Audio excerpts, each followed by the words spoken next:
Bonjour peuple congolais. Ngai on a mis Christian Bola bien maman ma peuple mon peuple souverain. Toye le lokoloba makambu Italie Martin Fayulu. C'est très important et c'est un livrement tout le belayango parce que na PCI moi temps d'observation on a bien information et les gars qui est belé.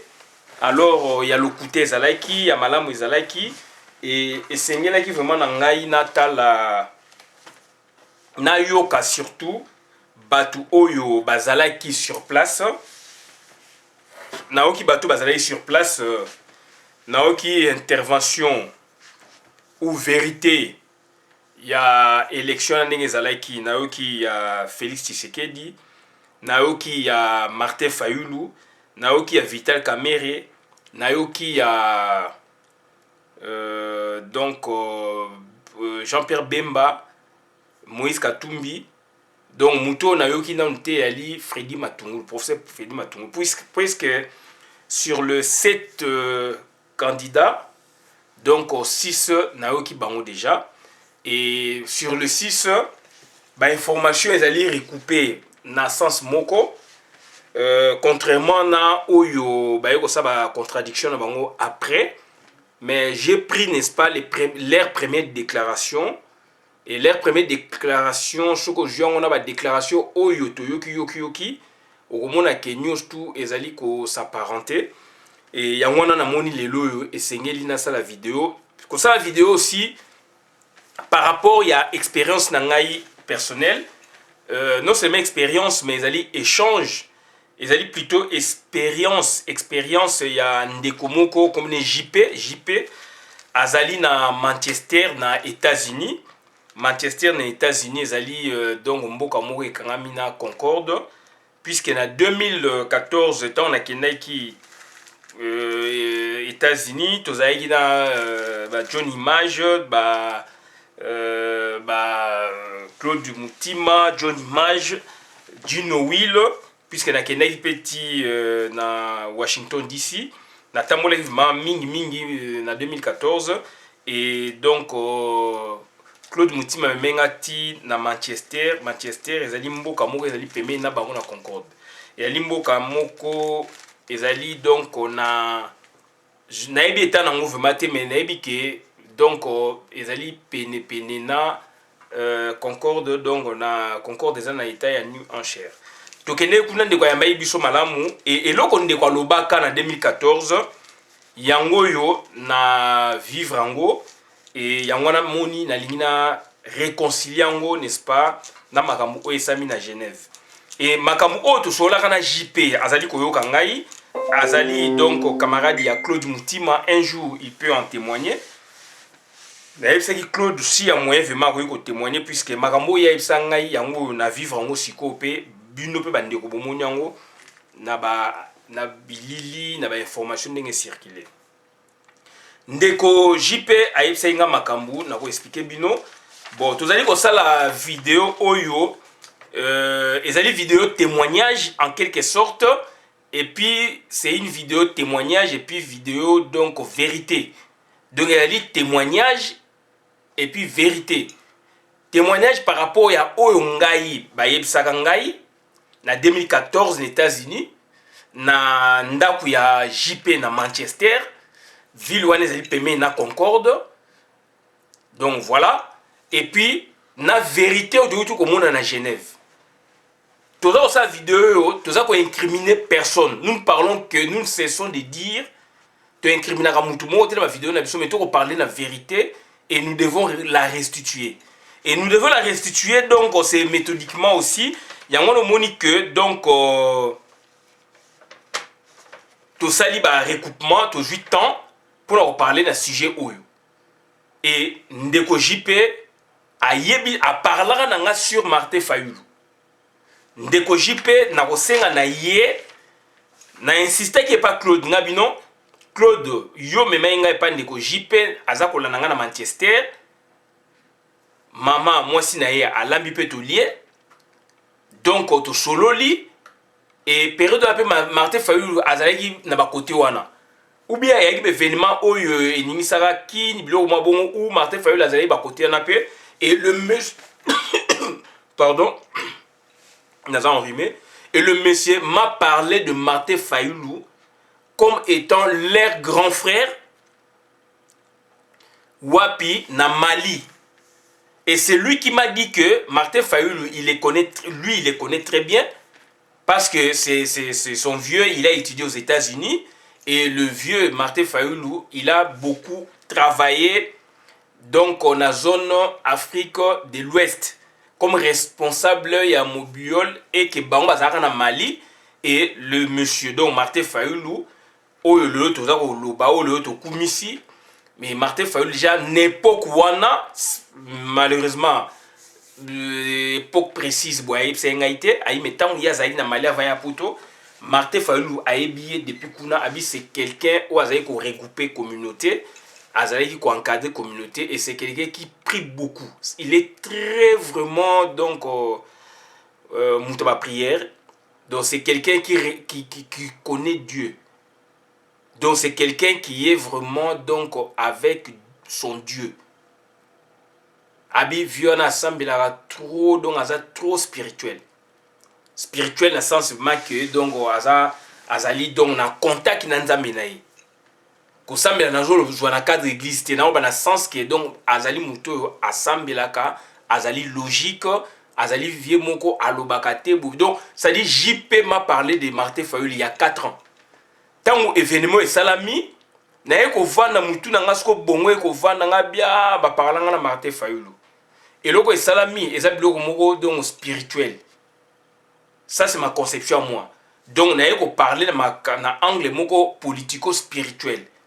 Na éviter surtout ko marier politique na spiritualité, mais on va essayer un peu de voir puisque j'ai lu aussi donc au terme moko a parler na biloko wana.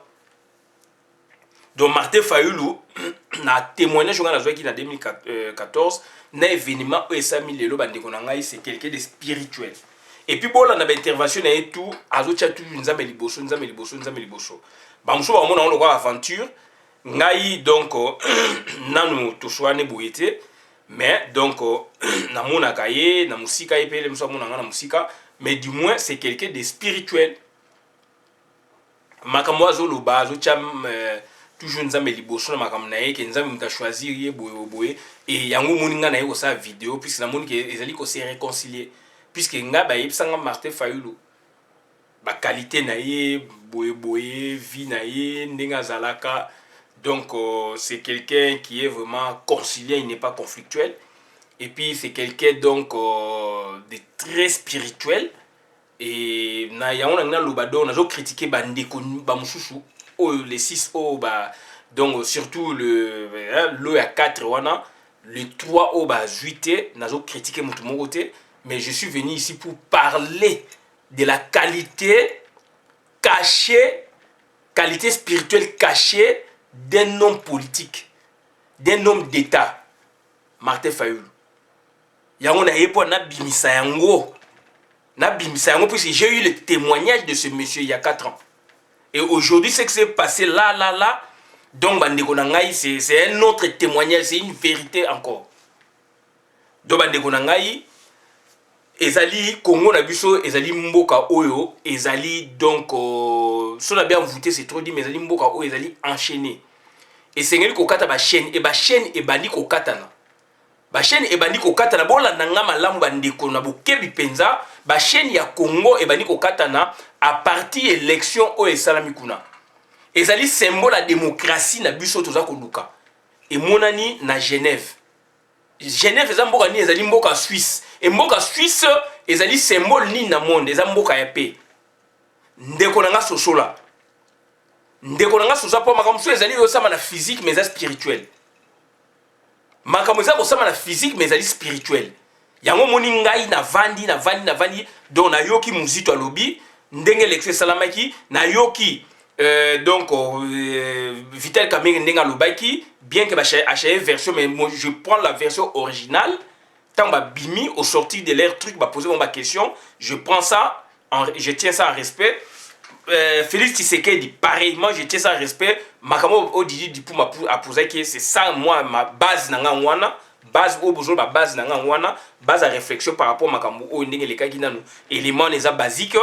Nazui, donc, Jean-Pierre Bemba, Makambo à lobby par rapport à l'élection, n'a capté yango, Nazui, nani, donc, ndeko, donc, Moïse Katumbi, à ça, il peut témoignage, donc, Nazui yango, sur 7 personnes, j'ai entendu 6 personnes. Donc ça fait déjà l'unanimité, d'où je suis obligé de parler par rapport à Makambo Naïo Kaka. Donc c'est pour vous dire que situation où c'était une situation donc spirituelle. C'était une situation où ils spirituelle où Congo et Bakangoli yango. Congo donc ezalaki donc na maboko ya mystique donc ezalaki na maboko mabe yango to ba ke kombe komi na niveau mystique. Donc Congo na biso be préfo to za nango ba ndeko nanga bokanga ngo et to komi na niveau mystique ya combat. Na niveau mystique ya résistance. Et ngai Christian Bola bien manazo sabina nazali donc combattant résistant révolutionnaire. Puisque je fais le combat, je suis résistant, je fais la résistance. Donc aujourd'hui, je suis dans la révolution. Donc puisqu'on fait le combat, oui, on stagne, on avance quelque part, oui. On fait la résistance, on résiste par rapport à une dictature, par rapport à une occupation. Donc il faudrait maintenant donc, qu'il y ait des révolutionnaires. Il faudrait maintenant qu'il y ait quoi? Donc la révolution. La révolution suppose le changement. Et moi, j'ai le droit de me dire aujourd'hui, je suis combattant, résistant, révolutionnaire. Donc il nous faut maintenant la révolution. Donc nous sommes en quête de la révolution. Donc on se doit donc l'obligation de se dire qu'on est donc des révolutionnaires. Tant que tu as réconcilié révolution na résistance, tant que tu as marié révolution na combattre, nous ferons du surplace. Raison pour laquelle phase de côté, la phase il y a résolution, il y a révolution pardon. Congo, c'est ça la révolution. En 1959, c'était une révolution. Et la deuxième révolution, il y a un goyo. Et la révolution a été étouffée autant de fois durant donc 28 ans. Aujourd'hui, tout ça, la quête, il y a révolution, puisque tout le monde a compris que son pays est occupé. Donc, il faut en face de l'occupation des révolutionnaires. Et Martin Fayulu, c'est un révolutionnaire. Pour un sensé mini côté, c'est un des révolutionnaires à Congo. Moi, je suis révolutionnaire à Congo. Yon de kozali nani. Yekuna de kozali ndenge nini, ozali nani. Donc, c'est-à-dire, aujourd'hui, combat la besoin de la révolution. Puisque combat, on a combattu. Définition combat, bolanda yango ezali, on combat pour les locaux pour na boye. Définition, au fond, dictionnaire, beaucoup moins la définition. Ok, ici, quand on a résistance. Résistance, pourquoi? Bon, la définition, beaucoup moins définition, il y a résistance. Et il en faut maintenant des révolutionnaires. Puisqu'on parle beaucoup de général de Gaulle, mais général de Gaulle, sémantiquement, général de Gaulle, philosophiquement, il avait donc changé de cap, il était devenu révolutionnaire. Bien qu'il s'appelait, il aimait beaucoup s'appeler résistant. Ou adepte français, attends, s'appelait, il fait résistant. Et bango baboye qui va parler de la révolution puisqu'ils ont connu la révolution française. Il y a 1789. Socle donc il y a politique na bango, il y a droit na bango. Et bimaki donc c'est-à-dire refondaki qui l'état na bango à partir de 1789. C'était la révolution française, c'était des révolutionnaires. D'où, et ça la bienté par rapport aux Français, en 1940 jusqu'à 1945, parler encore de la révolution. Et ça la bienté. Puisque là, en quelque sorte, ils ont dit, bon, nier révolution, donc, révolution, première révolution française en 1789, il y a la classe sociale, donc, il y a Koufa. Alors que, il y a des socles, il y a des valeurs, d'où il y a beaucoup plus parler de la résistance. Et la résistance, il y a des Français en 1940-1945, c'était donc la phase profonde, c'est la révolution. Baboye qui va parler de la révolution deux fois. Et biso ba Congolais, il faut tout raisonner ma casse. Je raison pour laquelle on a sali réflexion, donc on rentre, donc maintenant là, donc moi je me dis, je suis révolutionnaire. Puisque j'ai fait le combat, j'ai fait la résistance, aujourd'hui, il nous faut donc une révolution, un changement. Donc voilà, donc c'est-à-dire, nous sommes des révolutionnaires, donc Christian Bola Biamazali, combattant, résistant, révolutionnaire. Puisque quand on est toujours dans la résistance, on ne fera jamais la révolution. Donc on doit porter cette étiquette des révolutionnaires. Donc il faut rajouter la résistance, la combat, donc il faut tout révolutionnaire. Donc c'était ça, il y a un moment donc le lot Martin Fayulu, mais il fallait na beta setine loko wana parce qu'ils allaient loko très important par rapport à combat na biso, par rapport à la logique au tozanango. Donc il faut to marier biloko wana. Donc to continue la phase de révolution. Donc nous sommes des résistants. On ne peut pas copier toujours les Français, puis les Français, ils vont la révolution dans Bango, ils vont côté la résistance, et après, quand vous résistez. Donc, c'est-à-dire, résister qui, après, ils ont résisté, mais après, ils ont arraché. Donc, c'était la révolution. Ils ont arraché Bengani, Nazi, Bourido, c'était la révolution, le changement. Nazi et Zalaki, en France, Bengani, donc, résistant, Bengani, Nazi, ce qu'on va commis, donc, révolutionnaire. Nona bango bayebaki yango batamayele bazali na France bakoki koloba su ba révolutionnaire te po yengesa la bien te sur le plan de leur histoire, puisque révolution 1789, je me répète, de les révolution spécifique ba socle ba valeur ya mboka na bango ba droit bimi wana makame belé bimi donc c'est un grand plan de société à France. Donc, Martin Fayulu, c'est quelqu'un de spirituel. Eleki kuna ezali de spirituel. Et je pense, Martin Fayulu, je ne sais pas poser la question, il faut tourner, est-ce que Ayebaki qui a repassé? Est-ce qu'Azaï qu'on s'attendre dans? Il faut poser la question, est-ce qu'Azaï qu'on s'attendre qui a repassé? Azala candidat unique, il y a ni alors tu l'as dit pas déclaration de Bosso na attitude c'est comme si lui il voulait toujours que donc IDPS Zaliboso, Félix Zaliboso, et Dieu a agi comme il dit là. Donc nous avons apprécié, nous avons travaillé à passer à travers Batou. Batou va y plébisciter entre guillemets au sondage à Bercy, alors que sondage à Bercy il n'y a pas de données vraiment qualitatives et quantitatives pour ça sondage à bien à Congo kuna. Acceptons sondage ndenge zalayi que Félix na Kamere mutubangai kobima.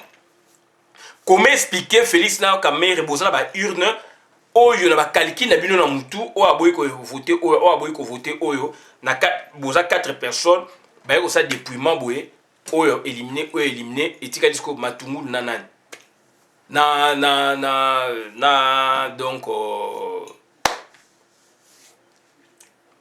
na Fayulu. Et jusqu'à ce que et aussi si nous tout pour voter cette fois-là puisque Kamere a été éliminé et Kamere a été éliminé, Félix a été éliminé, d'où il faut élection si nous sommes psycho Fayulu a été bima. Bande konanga Dieu avait agi. Et ça dit exemple symbole la démocratie tout ça qu'on s'inspirer yango wana. Bien que on ait un niveau micro il y a mais il un exemple où il faut aspirer nango, s'inspirer nango. Et donc bandeko nanga biloko na sama na niveau spirituel. Et ça à niveau politique mais spirituel. Je ne parle pas de la religion, pas la spiritualité, c'est le comme chose religieuse, c'est le comme chose. Et to komona na kotanga na bino Idira Gandhi. Alobaki ni puisque concilier sa politique na spiritualité c'est impossible. Mais il y a auteur moko le bien ezali possible à meki moi ko argumenter monke.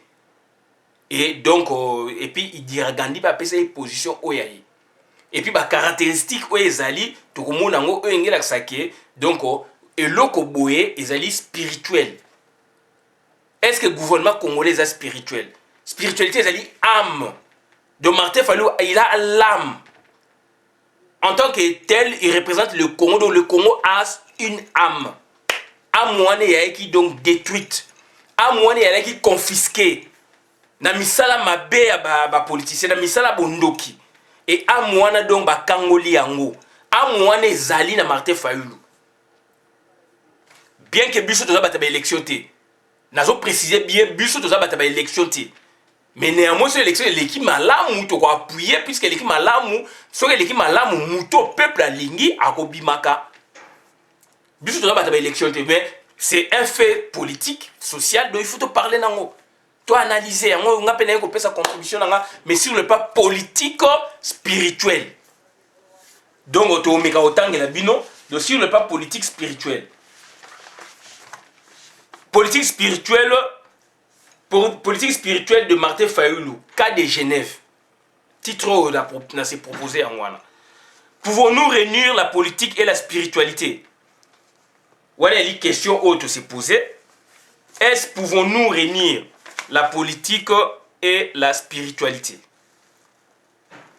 C'est une pensée duel de ceci et de cela. Pensez mon godong et sangani ya oyo na oyo. Et Corinne Mac-Longlin dit ceci que ce sont deux mondes distincts, deux dimensions différentes qui ne devraient pas être mélangées. Mais pratiquement parlant, la spiritualité peut pourtant ennomblir. Mais pratiquement parlant, la spiritualité peut pourtant ennomblir la politique. Et la politique enranciner la spiritualité. Donc, pratiquement, spiritualité est comme ça rappelle politique riche. Et puis ça a les mains et belé. Et puis ça a une vision mouchouchou. Et puis politique, et puis ça a mis ça dans la spiritualité. La spiritualité peut nous aider à laisser l'ego. C'est très profond. Corinne Mac-Longlin. La spiritualité peut nous aider à laisser l'ego et les pulsions de pouvoir à la porte et servir réellement le bien de tous. Bande konangai ezali blagiti. Donc pulsion ezali nini, force psychique qui fait tendre la personne vers un but. Déjà ba elan moko boezo tina mutu. Donc ça dit spiritualité ezo tina ke muta longola ego. Muta longola elan moko boye ya mabe. Mais au sala pona bien commun à peuple. Na entend ma souffrance pour la deuxième fois, mais pratiquement parlant, la spiritualité peut pourtant ennomblir la politique et la politique enraciner la spiritualité. La spiritualité peut nous aider à laisser l'ego et les pulsions de pouvoir à la porte et servir réellement le bien de tous. La politique peut nous fournir une arène pratique afin d'appliquer les principes spirituels. Tout le monde a un principe ou un critère. Comme compassion et de plus les médias vont nous donner un feedback instantané si nos actions ne s'accordent pas à nos prouesses. Feedback ezanini, tu vas expliquer bino. Donc, on dit quoi? La politique peut nous fournir une arène pratique. La politique peut nous fournir une arène pratique afin d'appliquer les principes spirituels. Arène pratique, arène les alliés, endroit moko, surtout dans la temps, surtout dans la Grèce antique, c'est une sorte d'ecclésia, donc une sorte d'édifice public oyo bato bazali koya donc ko parler la politique ko parler la gestion ya cité par exemple. Donc voilà, donc arène eza bon, eza ba forum omoni. Donc la politique peut nous fournir une arène pratique afin d'appliquer les principes spirituels. Comme compassion et de plus, les médias vont nous donner un feedback instantané si nos actions ne s'accordent pas à nos prouesses.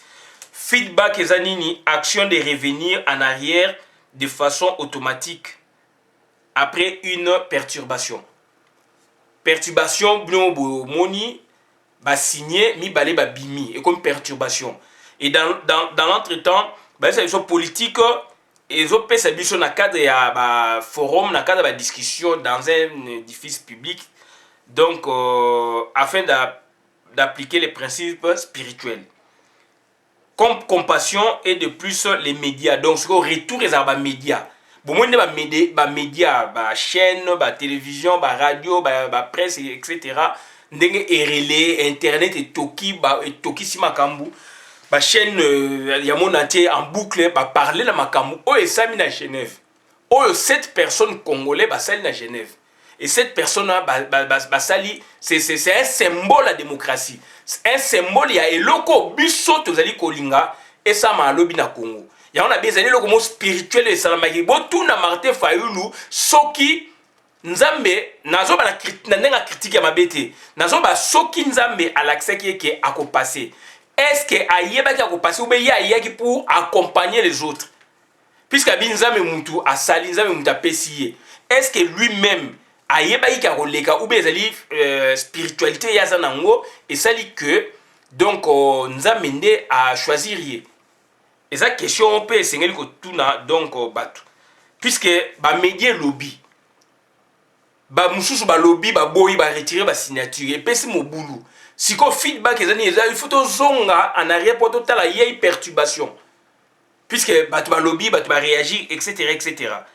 Et donc dans l'entretemps de spiritualité ça va permettre biso donc politique ça va permettre biso pour toi appliquer ma principe spirituel par rapport à ma réaction à Nengwana. Et j'ai beaucoup aimé maintenant réaction à Martin Fayulu, raison pour laquelle j'ai dit j'ai entendu 6 de 7 personnes d'où je dois parler aujourd'hui sur la politique spirituelle de Martin Fayulu. Car il y a Genève, il y a l'élection à Genève. Donc donc compliqué. Donc et lesquels puisque parce que parlant de Martin Fayulu. Il y a un moment où na bino na sa ba recherche na tomé na article où il y a Corinne Longlin. Moni. Donc le principe spirituel comme compassion et de plus les médias vont nous donner un feedback instantané si nos actions ne s'accordent pas à nos prouesses.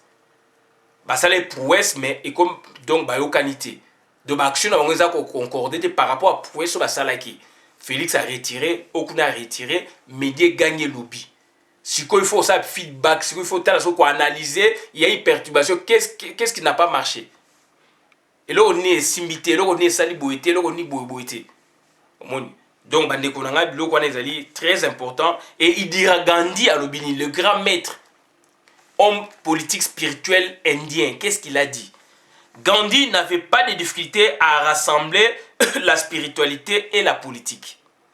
Il disait ceci, je ne pouvais pas mener une vie religieuse à moins de m'associer à toute l'humanité et cela ne pouvait être accompli à moins que je prenne part à la vie politique. Donc ça dit, ah déjà, il dira Gandhi, azo la sabino que azo parler de la religion, te va parler de la spiritualité. La spiritualité pour lui, il faut inclure l'humanité. Donc, c'est-à-dire, il faut générer, donc il y a la difficulté à rassembler la spiritualité et la politique pour qu'on marie facilement, puisqu'il y a une foi spirituelle, il y a une âme. Donc, c'est-à-dire, il faisait des choses pour le bien des autres, pour l'humanité. Voilà. Qu'en est-il de la séparation de l'Église et de l'État Neti Nambo Kanabiso, puisque beaucoup vont parler de la religion. Or, spiritualité, la religion, c'est le mot. Alors, dans le Congo, donc, c'est la laïcité. Laïcité, donc, tu s'inspirer na principe oyo ezali na France, bien que ba belge mutuatikele biso yango, de laïcité ezali ko accepter toutes les religions, toutes les croyances. Donc état et ko pesa ba directive sur la religion. Sur do ba religion boye l'été le ba ke bolanda la religion boye makambo boye ba principe biblique boye.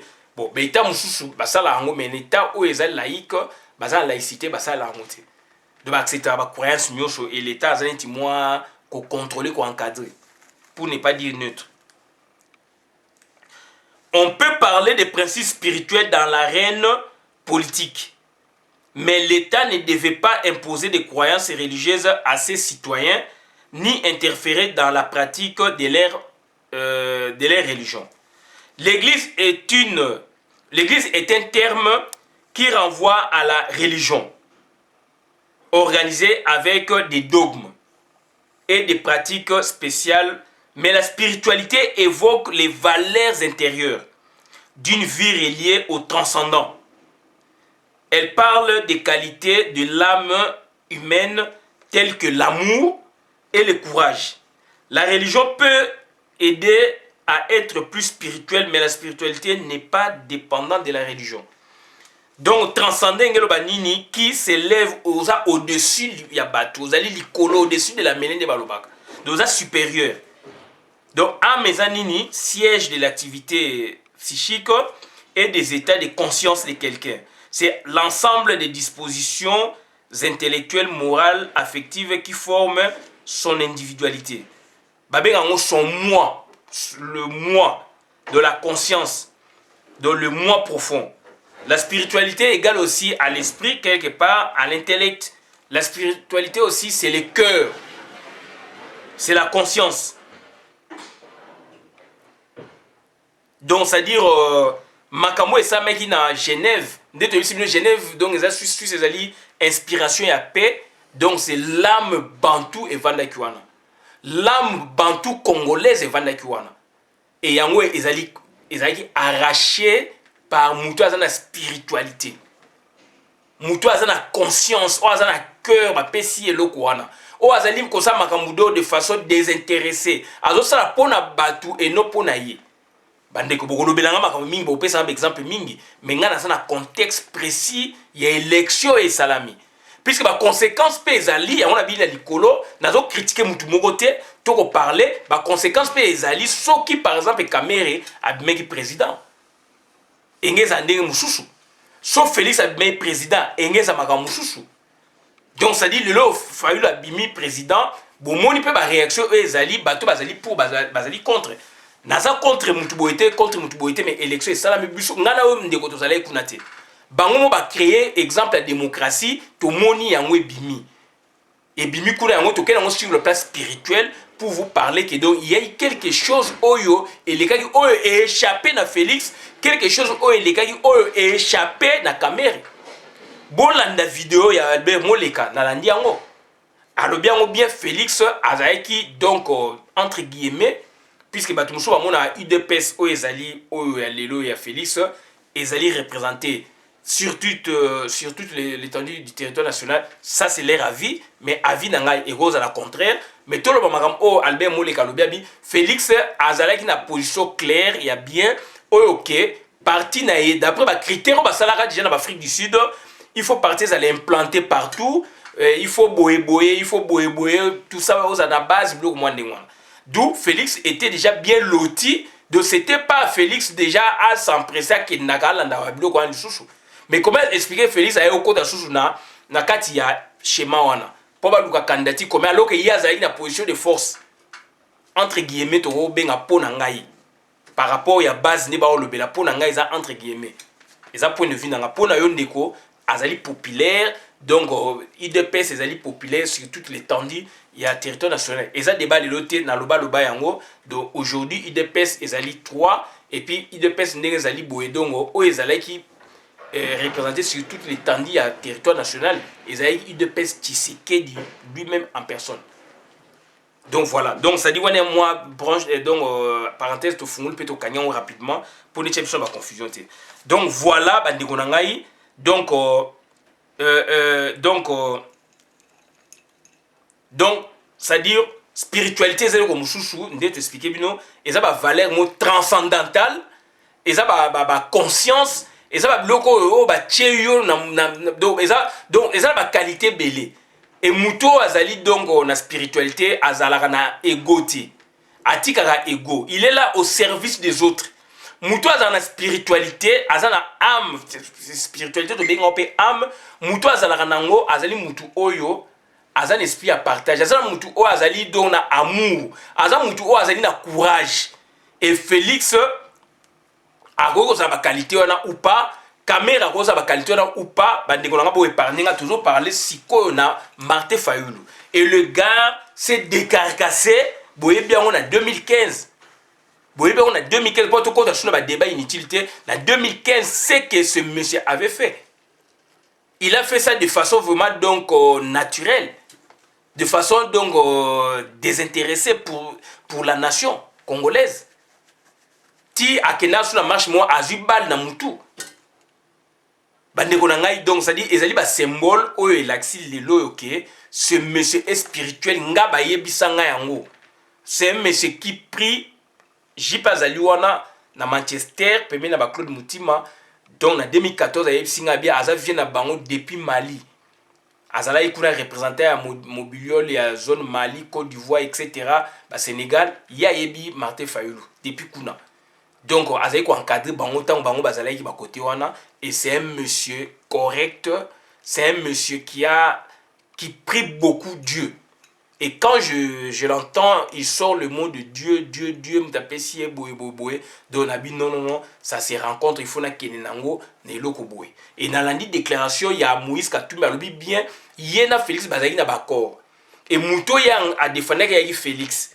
Tant que ça l'élection, il y a 4 personnes à côté, Félix a éliminé devant ba officiel au bazala qui wana ba fondation qui les ala qui wana ya Kofi Annan et puis Albert Molikape na okarbi donc fondation mso ezali ya bato ba bunda na Nelson Mandela.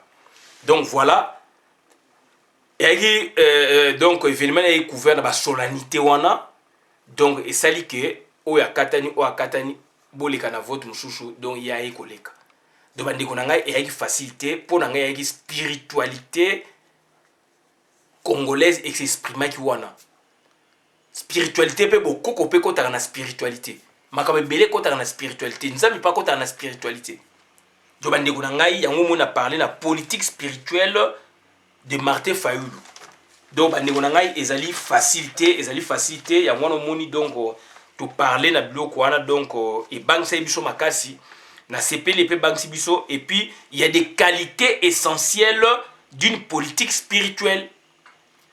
Muto aza ko mener politique spirituelle bokoye ba ye na bizaleli na ye. Et donc qualité politique spirituelle, qualité essentielle la politique spirituelle zanini honnêteté et intégrité. Honnêteté et intégrité, détermination à garder le cap sur des particuliers. Justice et équité, compassion pour les autres. Donc voilà.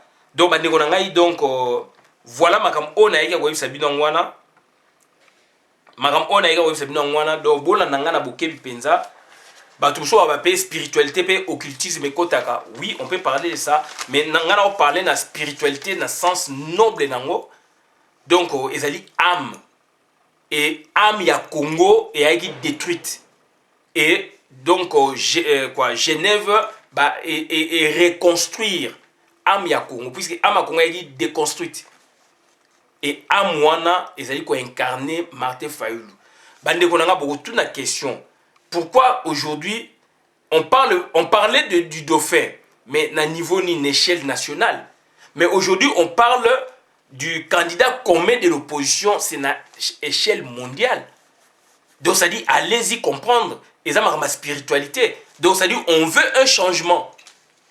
Ngana musala batu ba websa ngai ba palinga makama élection ndenge lekaki ngai tongo nangina la na oki babi Félix Aleki na lali na ngai na bon élection et ça ma ina pété babi salami a Félix Aleki na tongo na kela musala bi pe na ndako na kela musala kuna ba yebisa makama mususu donc c'est une situation qui est suivie de partout donc ça dit so total bien donc ça dit Hippolyte Kana mais tout ça on a besoin n'a été baza pe na besoin n'a été bien quand on s'est représenté donc naïe Shadak on a pe baza besoin n'a été on parlait beaucoup de Shadak à niveau national mais aujourd'hui regardez comment Martin Fayulu comment candidat commun de l'opposition ils allaient encensé à niveau mondial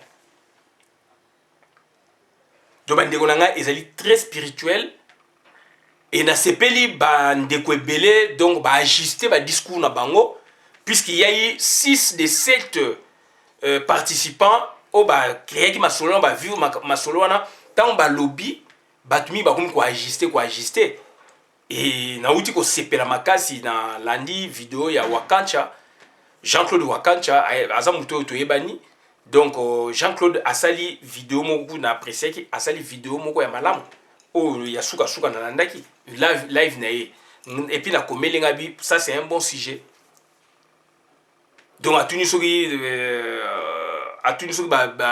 élimination Félix en quelque sorte élimination Félix est-ce qu'ils allaient erreur stratégique ou erreur à Félix ou erreur il y a bureau na entourage na là maintenant les gens commencent maintenant à percer la réalité de l'élection mutu moko azali contre Songolo Pakalate net ngai aname concerne za mazo kangai na lali na yebi ke Félix mdalekaki na tongo na kila musa on met pas d'autres choses ayi na ngu na mutu pede do bandeko na ngai donc c'est-à-dire bablo mususu toza mutu moko tala leo bandeko na biso babomi bango na campus ba étudiant avenir à Congo dans les politiques kanambe azotinda ba bourse na biso na ba Rwandais ba Ougandais ba Burundais na ba États-Unis na ba France etc. Or, bateau ba ko tanga kuna na koma ba congolais na ba conditions bien mais na campus na Kinshasa a ko pesa ta ba moyen conséquent bateau ba réclamer boy abomi ba étudiant ba jeune est-ce que ya ko linga mwana na ewana za na 20 ans mwana liboso ba botina na ndeko na biso mwasi a linga mwana na ewana ba bomaye ndenga tini mwana en Espagne kuna yoki kuna mwana ba étudiant ba tomoka ba boy mwana ya osepela. Donc, il y a un peu ça vraiment donc ba condoléances ba famille éprouvée puisque ba bundi pour la cause ya Congo ba bundi pour la cause ya bango mon côté et patrie na biso Congo na biso et kozala donc ba ko reconnaître bango na mboka o ezali koya donc ngaita on a joué information na les 17 na zion na butu ba isinga sa vidéo ngabino na zala musa moyen na sa vidéo ezate donc na tinda ikaka na sa ba statut que bazo boma batu na campus après lobby et vu en plein de trop c'est pelaté bandeko na biso ba jeune wana ndi ba ko remplacer biso lobby jeunesse les aller à venir ya lobby ya ligne à venir à lobby te taninga tonsi ba masanga na Congo kuna ba zododo ba boyeboy de jeunesse ekufi yango wana to ligne réconciliation nationale réconciliation mboka bandeko na ngai esa makana bolingo réconciliation mboka ezali photo tchana maboko yango wana tozali prêt à kotia na maboko pour soutenir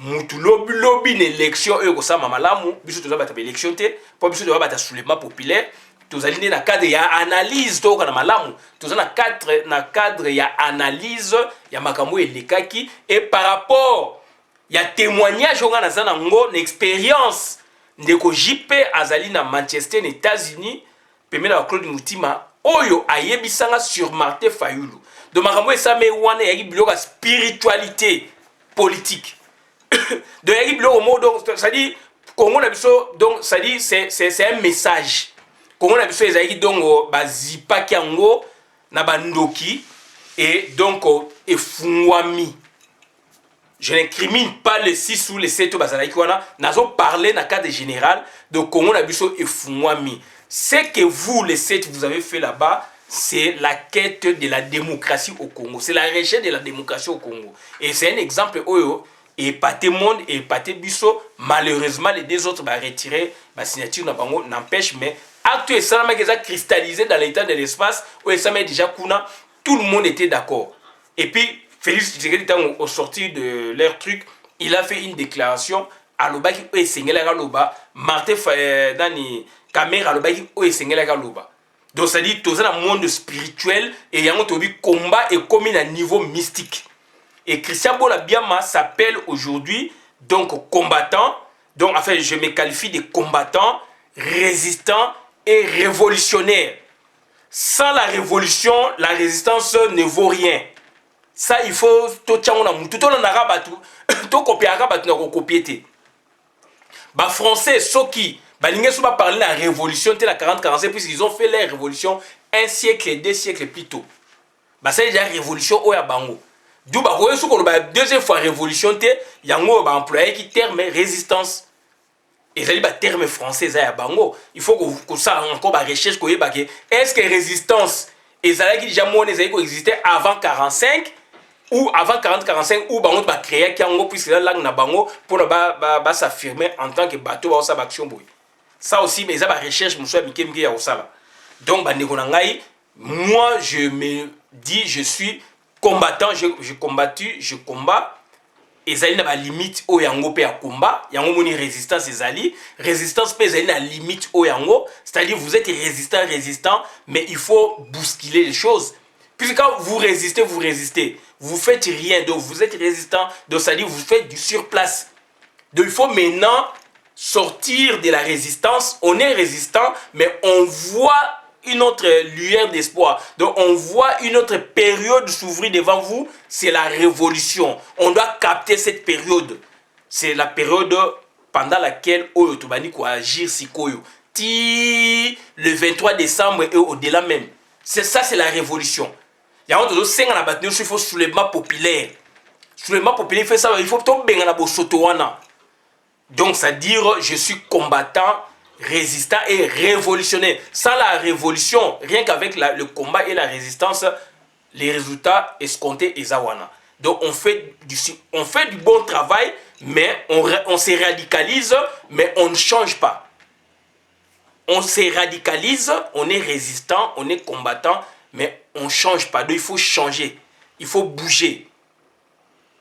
Donc il faut bouger les choses. Et mouton bouger makambu et ça va révolutionnaire. Il y a un moment où na phase révolutionnaire. Donc bande konanga on a ko sabino yangwana na suki awa bande konanga bo la vidéo manabo kabolango bana compte communauté. Donc pour terminer, donc si je n'abuse ali donc la politique spirituelle de Martin Fayulu quand il y a élection à Genève. Ça c'était la spiritualité d'exprimer kuna. Oyo et ça dit que Félix Azali na popularité, il avait toutes les données dans maboko, mais Ekimiye Oyo Kamere a toutes les données dans maboko et Kimiye bango mi balé ba bangani na voté Oyo te na voté Oyo te et c'est Fayulu qui se retrouve. Ya on a bien faut tout na Fayulu question est-ce que ayeba ki akoleka ou c'est une surprise raison pour laquelle maintenant il vante son Dieu. Alors que la témoignage on a joie babi que viona za très spirituel. Et spiritualité donc ezali c'est pas la religion, spiritualité est encore vaste. Na kata spiritualité tout est là. On parle aussi de occultisme, barobe on peut spiritualité boé beaucoup barobe on peut spiritualité tout ça mais ngana kela angle spiritualité comme conscience, spiritualité comme âme. Le Congo a une âme qui a été détruite ou déconstruite. Et ça a été construit à un niveau entre guillemets par rapport à nos analyses locaux donc na Genève et Genève c'est symbole de paix. Donc on a eu na suki awa donc boka la vidéo malam et naza ko partager ba douleur na ba famille ya bana na biso bande ko na biso ba koko na biso ba kufi na campus bakendaki nde kotanga bakendaki kobunda te bakendaki kotanga et ba condition soki eza malamu te na cadre pe ya droit constitutionnel droit et liberté fondamentaux ya peuple bato batambolaka ba revendiquer mais oyo ekomi ya koboma bana koboma jeunesse politique ya tolingi te yango tolingi mutu ani fa longwa alongwa na soulèvement populaire. Bola la vidéo malamu ka mona compte communauté. Merci nga Christian Bona bien maman ma peuple mokonzi peuple souverain. Merci.